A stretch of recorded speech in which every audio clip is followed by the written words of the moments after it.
quand on fait l'analyse d'une fonction, une des choses qu'on doit faire, c'est de regarder si notre fonction possède des asymptotes. Alors ici, on va s'attarder aux asymptotes verticales d'une fonction et on va y aller de façon plutôt graphique au lieu de façon algébrique, donc juste pour avoir une idée de ce que c'est une asymptote verticale, donc essayer de faire ressortir la définition d'une asymptote verticale, mais bien entendu, quand on veut déterminer les asymptotes d'une fonction, à un certain moment, on est confronté à effectuer des calculs et des manipulations algébriques. Mais pour ici, on va y aller simplement de façon graphique.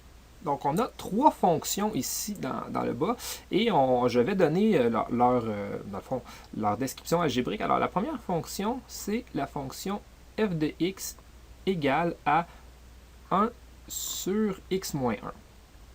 Et on remarque que notre fonction possède une asymptote verticale. Donc, je vais venir l'écrire ici. En fait, elle est en vert, donc je vais l'écrire en vert. Donc, une asymptote verticale. Et on remarque qu'elle est, dans le fond, quand elle croise 1 ici. Donc, on peut peut-être faire un petit x, là, voilà. Alors, il faut faire attention. Donc, on a une asymptote verticale en 1. Et cette droite-là, qui est une droite verticale, son équation, c'est x égale à 1. Donc, on remarque qu'ici, on a une asymptote verticale. Et comment on fait pour voir qu'on a une asymptote verticale? En fait, c'est que quand on regarde de part et d'autre de notre droite, eh bien, on voit que notre fonction fuit vers l'infini. Donc, par exemple, si je regarde un petit peu à gauche ici de ma droite, donc si je prends des valeurs là, ici qui s'approchent par la gauche de la valeur où est mon asymptote, donc ici de 1, on voit que ma fonction s'en va vers le bas de façon infinie. Donc en fait, ma fonction ici tend vers moins l'infini. Même chose si j'approche de l'autre côté, donc comme ceci, si j'approche par la droite, eh bien on voit que la fonction, elle, s'en va, mais cette fois-ci vers plus l'infini. Alors quand on a une asymptote verticale, on a ce genre de comportement-là, c'est-à-dire que notre fonction s'en va d'un côté ou de l'autre vers un des infinis. On va regarder la deuxième fonction. Alors, cette fonction-ci, donc f de x, égale, donc cette fonction-ci, c'est 1 sur x plus 2, et le dénominateur au carré. Donc, 1 sur x plus 2 au carré. Encore une fois, si on regarde notre dessin, on voit qu'ici, on semble avoir une asymptote verticale, donc asymptote verticale, lorsque x est égal à 2. Pardon, moins 2. Qu'est-ce qui se passe si on regarde, quand je m'approche de moins 2 par la gauche, on voit que la fonction, elle, explose vers l'infini positif. Même chose quand je m'approche par la droite, on voit que la fonction explose vers le haut, donc vers l'infini positif. Alors, ce qu'on remarque des deux premiers exemples, c'est que quand on a une asymptote, nécessairement, on a, en s'approchant de la valeur là, où on a notre droite, on a nécessairement une fuite vers l'infini. Ici, dans le premier exemple, on avait deux types d'infinis différents. Donc, par exemple, si on approchait vers la gauche, notre fonction allait vers moins l'infini, alors que vers la droite, notre fonction va vers plus l'infini. Donc, on ne s'en va pas à la même place, mais on a une asymptote. Et dans le deuxième exemple, notre fonction va à la même place. Donc, de part et d'autre de l'asymptote, la fonction explose vers le haut. Alors, là aussi, on a une asymptote. De ça, ici, on va essayer de sortir un peu la définition de ce qu'est une asymptote. Donc, premièrement, une asymptote a une équation et c'est toujours de la forme x égale à une valeur. Donc, x égale à a un nombre réel. Donc, équation d'une droite verticale, x égale à la valeur où cette droite verticale passe. Maintenant, qu'est-ce qu'on remarque? En fait, on a un calcul de limite ici. Donc, on calcule vraiment la limite quand x tend vers a de la fonction f de x. Et qu'est-ce qu'on remarque? En fait, on remarque qu'on a des comportements, que notre fonction explose vers un ou l'autre des infinis. Et on remarque que, dans le fond, qu'est-ce qui se passe? C'est qu'on s'approche, par exemple, dans le premier exemple, ici, on s'approche vers la gauche et on remarque que notre fonction tend vers moins l'infini. Donc, en fait, ce qu'on doit calculer, c'est une limite à gauche de la valeur qu'on croit être, où se situe notre asymptote. Et la réponse doit donner un infini, positif ou négatif. Donc, par exemple, dans le premier exemple, quand je m'approche vers la gauche, on a une asymptote parce que ma limite me donnerait moins l'infini. On le voit ici, là, quand j'approche vers la gauche, donc quand la limite, dans le fond, je peux peut-être l'écrire ici, la limite, quand x tend vers, ici c'est 1 mon asymptote, par la gauche de la fonction 1 sur x moins 1, graphiquement, on voit que cette limite-ci donne moins l'infini. Maintenant, si je regarde le deuxième graphique, maintenant ici, la limite, quand x tend vers, et là, j'ai une asymptote en x égale moins 2. Donc, quand x tend vers moins 2 par la gauche de la fonction 1 sur x plus 2 au carré, eh bien, on voit dans notre graphique que la fonction explose, mais vers le haut, donc plus l'infini. Alors, ce n'est pas important que notre limite donne plus ou moins l'infini. Ce qui est important, c'est qu'on obtient un infini. Donc, si j'ai ça, j'ai une asymptote. Et de façon similaire, on peut aussi regarder ce qui se passe à droite. Donc, la limite, quand x tend vers a, mais vers la droite, de ma fonction, doit aussi donner un infini. Donc, peu importe que ce soit positif ou négatif.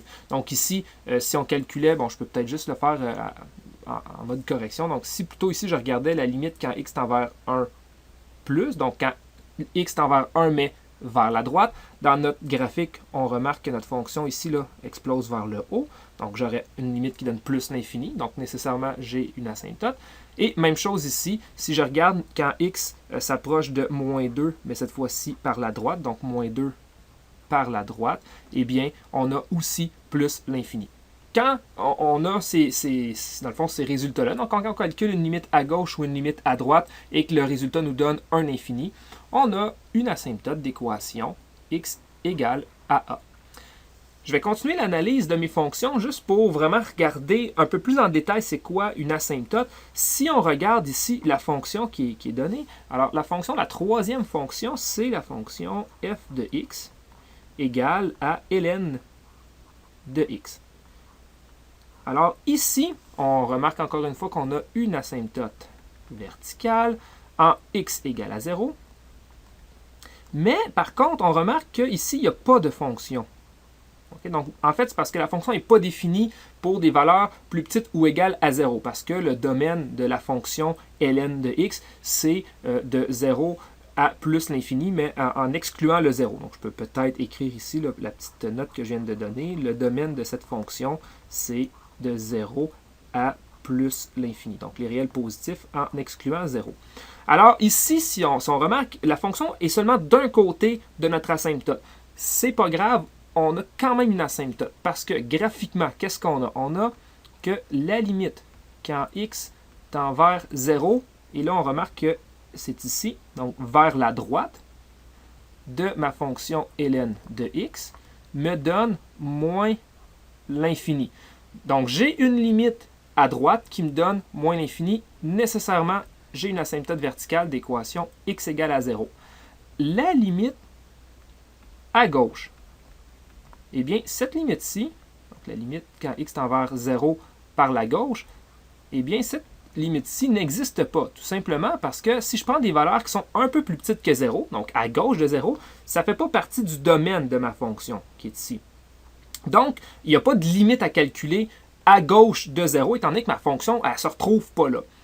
Donc là, ici, on est dans le cas où cette limite-ci n'est pas calculable, mais que la deuxième limite me donne un infini. Donc, on voit bien qu'on a une asymptote. Alors, pour avoir une asymptote, il n'est pas nécessaire que les deux limites à gauche et à droite donnent des infinis. Il est nécessaire qu'il y en ait au moins une des deux. Alors, ici, on va ajouter un petit « ou » à notre définition. Et là, on a la définition complète de ce qu'est une asymptote verticale. La droite x égale à a est une asymptote verticale de la fonction f de x. Si, lorsque je calcule la limite à gauche, j'obtiens un infini, positif ou négatif, ou encore si j'obtiens une limite à l'infini lorsque x tend vers a, mais vers la droite. Alors, on peut avoir un ou l'autre des deux cas, comme dans le cas pour la fonction ln de x. Et l'autre possibilité, c'est qu'en fait, on a des limites qui nous donnent des infinis à gauche et à droite, comme dans les deux premiers cas. Donc, on peut avoir les deux possibilités. Pour terminer, j'aimerais ça regarder un dernier exemple avec vous, afin de voir que des fois, des asymptotes, on a des comportements qui sont un petit peu, pas étranges, mais peut-être un petit peu contre-intuitifs. Donc, si on regarde cette fonction-ci, qui est une fonction un petit peu étrange, et on a ici ce qui semble être une asymptote verticale en x égale 3. Donc là, ce qu'on va faire, en fait, ici, là, ce qui semble un peu étrange, c'est que ma fonction semble toucher, en fait, touche ici à la droite x égale à 3. Alors, est-ce que une fonction peut toucher son asymptote verticale? On va regarder ensemble en regardant, en utilisant en fait la définition qu'on a trouvée précédemment. Donc, graphiquement, si je regarde, donc supposons là, que cette fonction-là, c'est la fonction f de x, ou si on l'appelle f de x. Donc, ici, si je regarde la limite quand x tend vers 3, disons vers la droite de la fonction f de x, donc qu'est-ce qu'on obtiendrait comme résultat? On obtient que, dans le fond, ici, je m'approche vers la droite, et la hauteur que je viens chercher vers la droite, ici, là, c'est 5. Donc, cette limite-ci me donnerait 5. Donc, ce que ça veut dire, c'est que si je prends des valeurs qui sont très, très proches de 3, mais un petit peu plus grandes, l'image se retrouve près de 5. En fait, ici, je pourrais même avoir quelque chose de pire, c'est-à-dire je pourrais carrément calculer f de 3.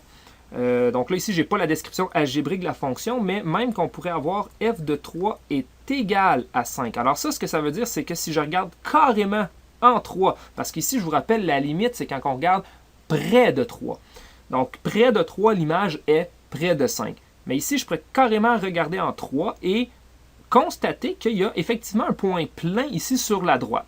Alors, déjà, là, ici, on n'a pas d'asymptote avec cette première limite-là parce que j'obtiens une valeur réelle qui n'est clairement pas un infini. Donc, avec ce premier calcul-ci, je ne peux pas conclure qu'il y a une asymptote. Mais par contre, il faut que je regarde les deux limites. Il faut que je calcule les deux limites quand c'est possible. Alors ici, c'est possible parce que je peux aussi essayer de calculer ce qui se passe à gauche de 3. Alors, si je m'approche de 3, mais cette fois-ci par la gauche, qu'est-ce qu'on remarque? On remarque que la fonction explose vers le haut. Donc, que cette limite-ci donne plus l'infini. Alors là, j'ai une limite à gauche de 3 qui me donne plus l'infini. Donc, je suis dans le cas qui est ici. Donc, j'ai regardé à gauche, j'ai obtenu un infini, alors j'ai une asymptote verticale d'équation x égale à 3, même si de l'autre côté de l'asymptote, il n'y a pas de comportement à l'infini. On voit ici là, que j'ai pas, ma limite ici à droite ne me donne pas un infini. Et même pire, que j'ai un point plein sur mon asymptote. Donc, c'est possible pour une fonction de toucher à son asymptote verticale. Dans le fond, ici, ce qui est important de se rappeler, c'est que pour avoir une asymptote verticale, il faut qu'on ait une explosion vers plus ou moins l'infini pour l'image. Lorsque j'approche de ma valeur qui est mon asymptote, par la gauche ou par la droite, un des deux, dès que j'ai ce comportement-ci, ou bien à gauche, ou bien à droite, nécessairement, j'ai une asymptote verticale. Dans certains cas, comme on a vu au début avec les deux premiers exemples, on a des comportements en fait à l'infini. En fait, notre fonction va vers des infinis quand je regarde à gauche et à droite. Mais ce n'est pas nécessaire d'avoir un comportement, dans le fond, que la fonction explose vers plus ou moins l'infini, à la fois à gauche et à la fois à droite. Dès que je l'ai d'un côté, j'ai une asymptote verticale.